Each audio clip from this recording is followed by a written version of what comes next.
कक्षा 10वीं MP board Hindi medium के बच्चे, है ना, कि हिंदी विशिष्ट वाली किताब में काव्य बोध मैंने बताया था आपको कितने नंबर का आता है, कितने नंबर का आता है? 10 नंबर का आता है। आज हम सबसे इंपॉर्टेंट चीज पढ़ेंगे काव्य। क्या पढ़ेंगे आज हम? काव्य। काव्य क्या होता है? काव्य, है ना, काव्य मोस्ट इंपोर्टेंट टॉपिक है। वेरी आईएमपी हर साल परीक्षा में आता है। पिछले 5 साल के पेपर उठा के देख लेना, हर वर्ष पूछा जाता है काव्य के बारे में। तो हमारा आज का पहला क्वेश्चन क्या है? काव्य की परिभाषा लिखिए। सबसे पहले इंपॉर्टेंट मोस्ट आईएमपी, आईएमपी, है ना, निशान लगा दिए मैंने, इसमें हर साल आता है। आपको कॉपी लेकर के बैठना है, उसको लिखना भी, समझना भी, याद भी करना, है ना, पूछूंगा मैं डेली, है ना। काव्य की परिभाषा लिखिए तथा काव्य कितने प्रकार के होते उदाहरण सहित वर्णन कीजिए। काव्य की परिभाषा लिखने को बोल रहा है। काव्य का मतलब होता है कविता।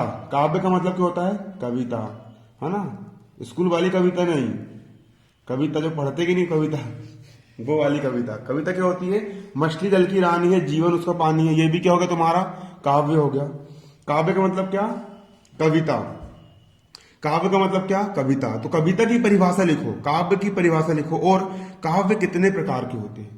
काव्य कितने प्रकार के होते हैं, मतलब कविताएं कितनी प्रकार की होती? काव्य, काव्य मतलब गद्य भी बोलते हैं उसको अपन, कितने प्रकार के होते हैं, उदाहरण सहित वर्णन करो। काव्य, तो काव्य की परिभाषा देखो। आचार्य विश्वनाथ ने क्या बोला? आचार्य विश्वनाथ ने काव्य को परिभाषित करते हुए लिखा है क्या? रसात्मकम वाक्यम काव्यम। रसात्मकम मतलब रस, आत्मकम रस, रस मतलब रस, आनंद आ जाए। क्या गाना है, बोलते ना, क्या पिक्चर थी, रस आ गया, आनंद आ गया ना, किसी ने कुछ सुना दिया अपन को तो रस आ गया अपने अंदर, आनंद आ गया। तो रस से युक्त वाक्य काव्य है। काव्य मतलब काव्य है, अर्थात रस युक्त वाक्य ही काव्य है, ये लिखना पड़ेगा।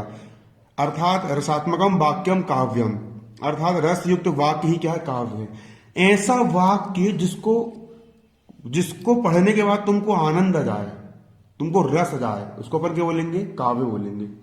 जैसे कि एक लाइन लिखी है, मैं घर जाता हूं, रस आया क्या? नहीं आया। और वहीं पर तुमको कोई दूसरी लाइन क्या लिखी है तुमको? किन्ना सोना तेनू रब ने बनाया, किन्ना सोना तेनू। इसको पढ़ने में रस आया, मजा आया, सुनने में आया ना। प्रीत किलत मोहे सी लागी, हो गई में मतवारी। इसको सुनने में रस आया। तो जिसको पढ़ने में रस आता है, इसको सुनने में क्या आता है? रस आता है, उसको अपन क्या बोलेंगे? काव्य बोलेंगे। क्या बोलेंगे उसको? काव्य, है ना। अर्थात रस युक्त, रस मतलब जिसमें रस आ जाए, रस, रस जिसको सुनने में क्या जाए? रस जाए। बुलाती है मगर जाने का नहीं, आ गया रस। तो ये क्या है? तुम्हारा काव्य है। क्या है तुम्हारा? ये काव्य है।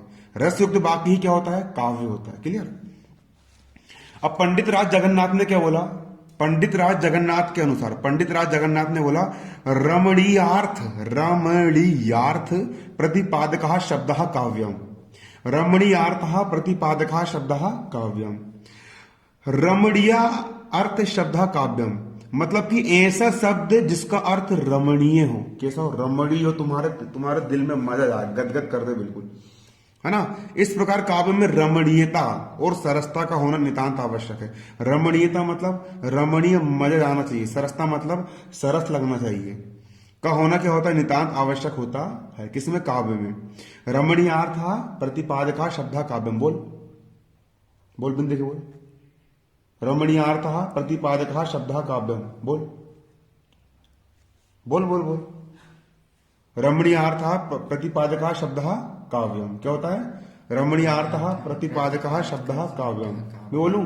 रमणीयार्थ प्रतिपादक शब्द काव्यम। अब तुम बोलो, जल्दी बोलो। शब्दम काव्यम। अब अच्छा देखो, ये है ना, इसको लिखते भी चलना भैया, है ना, स्क्रीनशॉट लेके नहीं लिखना, इसको वीडियो पॉज करके लिखना है। इसके बाद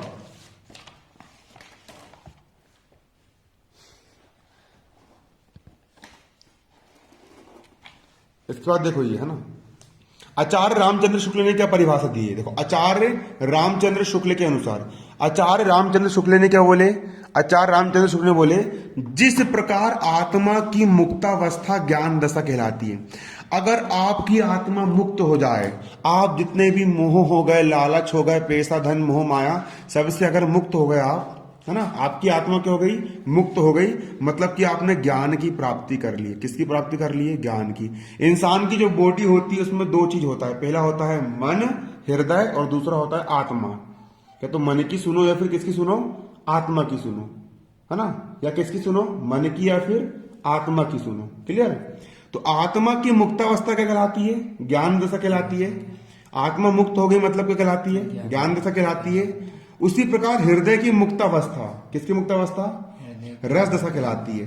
जब तुमको मजा आया कुछ सुनने में, कुछ लाइन सुनने में तुमको मजा आ गया, कुछ पढ़ने में मजा आ गया, तो मतलब तुम्हारा हृदय क्या हो गया, मुक्त हो गया, तुम खिलखिला उठे।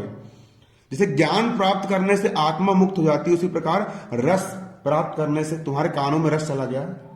अब गन्ने का रस मत डालेना कान के अंदर, वो वाला रस नहीं, किसी को सुनने में जो रस आता है वो वाला रस, है ना, है ना, है ना। रस प्राप्त हो गया तुमको तो वो क्या कहलाएगी, हृदय की मुक्तावस्था कहलाती है। किसकी मुक्तावस्था कहलाती है, हृदय की मुक्तावस्था कहलाती है। हृदय की मुक्तावस्था कहलाती है, रस दशा कहलाती है। जिस प्रकार मैं बोलूं, जिस प्रकार आत्मा की, जिस प्रकार किसकी, आत्मा की मुक्तावस्था कहलाती है, ज्ञान दशा कहलाती है। बोलो, जब तक बोलोगे नहीं याद नहीं होगा। जिस प्रकार आत्मा की मुक्तावस्था कहलाती है, ज्ञान दशा कहलाती है, उसी प्रकार हृदय की मुक्तावस्था रस दशा कहलाती है। उसी प्रकार हृदय की मुक्तावस्था रस दशा कहलाती है।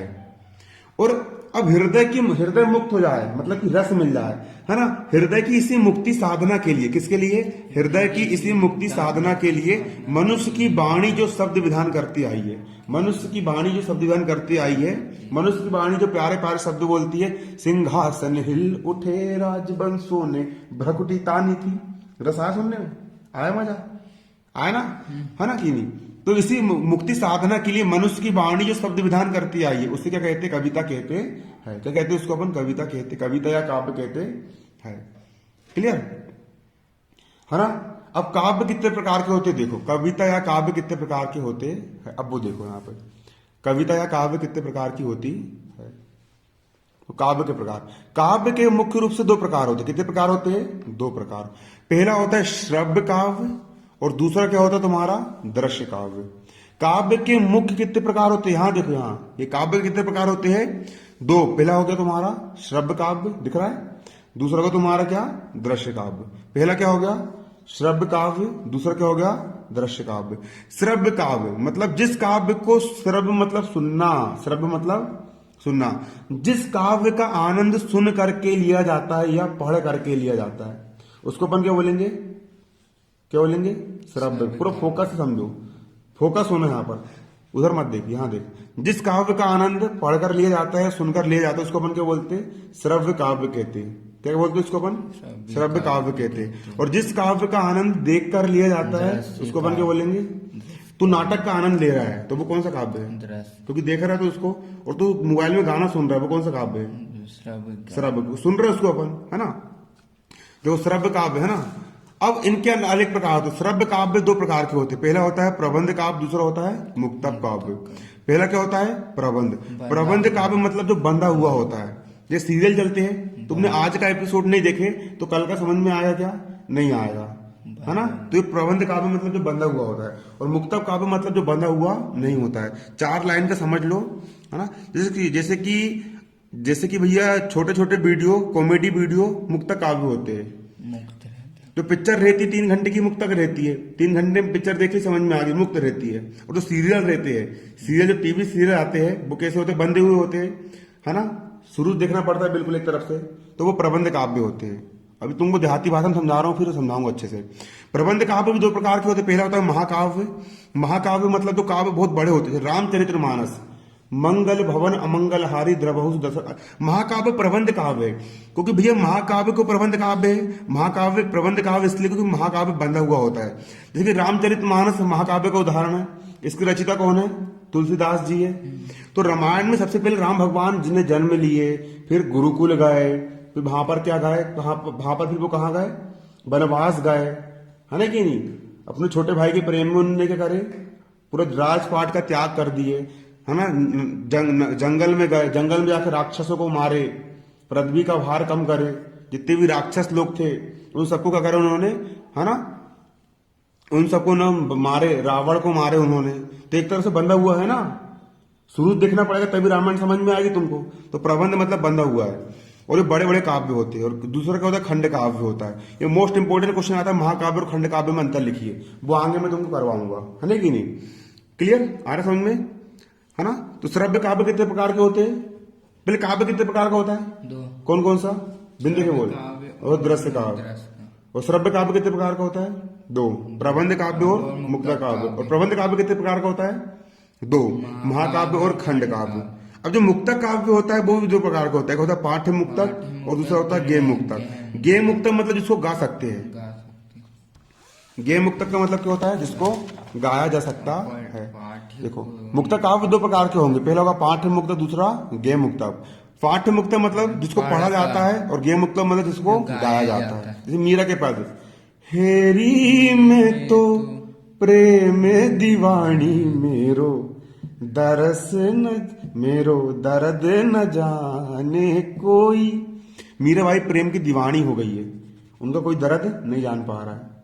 किसके प्रेम की दीवानी? भगवान कृष्ण के प्रेम की दीवानी। तो उसको गाया जाता है, उसको हम गेय मुक्तक बोलते हैं, और पाठ्य मुक्तक को पढ़ा जाता है। अब दृश्य काव्य किसको बोलते हैं? दृश्य श्रव्य काव्य को तो जो होगा पूरा भेद। अब दृश्य काव्य के 2 ही भेद है, एक होता है नाटक, एक होता है एकांकी। रंगमंच पर नाटक चल रहा है, देख के आनंद ले रहे हो, और एकांकी होता है, क्या होता है अगला? एकांकी होता है। एकांकी मतलब नाटक से छोटा होता है थोड़ा, है ना? अब एक क्वेश्चन और बन के आता है, भैया श्रव्य काव्य किसे कहते हैं, इसके प्रकार बताइए। अब सबके बारे में पढ़ेंगे डिटेल में अपन, है ना? श्रव्य, हिलाओ मत उसको, है ना, हिल रहा है ना। देखो श्रव्य काव्य किसे कहते हैं, इसके प्रकार लिखिए। श्रव्य काव्य क्या होता है? श्रव्य काव्य जिस काव्य को पढ़कर या सुनकर आनंद लिया जाता है। जिस काव्य कविता को तुम पढ़ोगे तो मजा आएगा, या सुनकर मतलब सुनोगे तो मजा आएगा। जिस काव्य को पढ़कर या सुनकर क्या लिया जाता है? आनंद लिया जाता है, वह श्रव्य काव्य कहलाता है। जिस काव्य कविता को पढ़ करके आनंद लेते हैं या सुन करके आनंद लिया जाता है, वह क्या कहलाता है? श्रव्य काव्य कहलाता है। जैसे कविता पढ़ोगे तुम या कविता को सुनोगे, है ना, तो वो क्या कहलाएगा? तुम्हारा श्रव्य काव्य कहलाएगा। और श्रव्य काव्य 2 प्रकार के होते हैं, प्रबंध और मुक्तव्य। मैंने बता चुका था तुमको। श्रव्य काव्य जिसको पढ़ के सुन के आनंद लेते हैं, 2 प्रकार के, प्रबंध काव्य और मुक्तक काव्य। क्लियर? अगला क्या होता है तुम्हारा? यहाँ पर दृश्य काव्य होता है। दृश्य काव्य किसे कहते समझाइए? दृश्य काव्य जिस काव्य की आनंदानुभूति रंगमंच पर, दृश्य मतलब देखना, जिसको देख करके आनंद लेते हैं। जिस काव्य की आनंदानुभूति रंगमंच पर अभिनय आदि देखकर होती है, जिस काव्य को तुम देख करके आनंद लोगे, है ना, उसको अपन क्या बोलते हैं? दृश्य काव्य कहते हैं। जैसे नाटक हो गया, एकांकी, इनको देख के आनंद लेते हैं ना, आदि क्या है? दृश्य काव्य है। आज के लिए इतना ही, है ना? ठीक है ना? कल अपन क्या पढ़ेंगे? महाकाव्य खंड काव्य के बारे में पढ़ेंगे, है ना? ऐसा है।